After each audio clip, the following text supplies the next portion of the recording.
they feed you well in Indiana. Most missionaries, I'm an exception to the norm. The norm is when a missionary gets called to Indiana, they usually will gain weight, because you will go to towns, whether it's one of the big cities or whether it's one of the podunk little towns, you're going to get fed well. These members and even the non-members, they see you out working hard, and they see you out trying to build and develop their community and help them.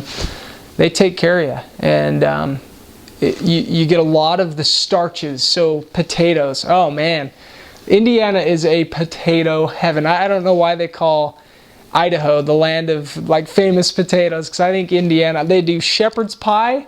And one of the first meals I ever ate there, it was mashed potatoes with spaghetti noodles and spaghetti sauce on top of the mashed potatoes. And I sat there and I was like, that's probably the most odd thing I've ever seen in my life. But it was awesome, and you eat it anyway. And so shepherd's pie is a staple in Indiana. And of course, corn. Every meal, just about every meal, involves corn, and their corn out there is so good.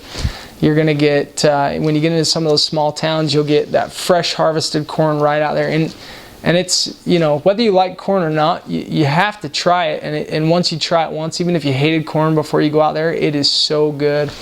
And they know how to cook it out there. One of the most interesting meals that I had when I was on my mission, this was one of the small towns down south. It was in a town called Linton, Indiana. It's in the Bloomington zone.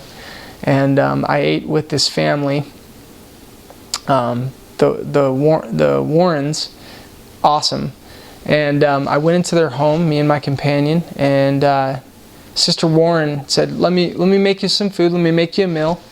And we said, sure. And so she hurried and threw some grilled cheese sandwiches on there.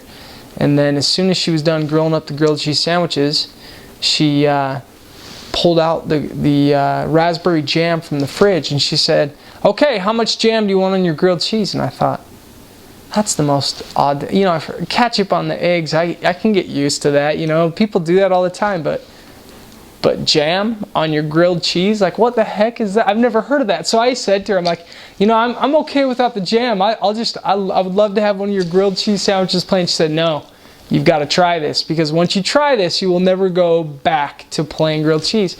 To this day, I have not had a grilled cheese sandwich without any kind of jam on top of it. It is so good. It's a must, and you've got to try it before you go to Indiana. So that's one of my favorites.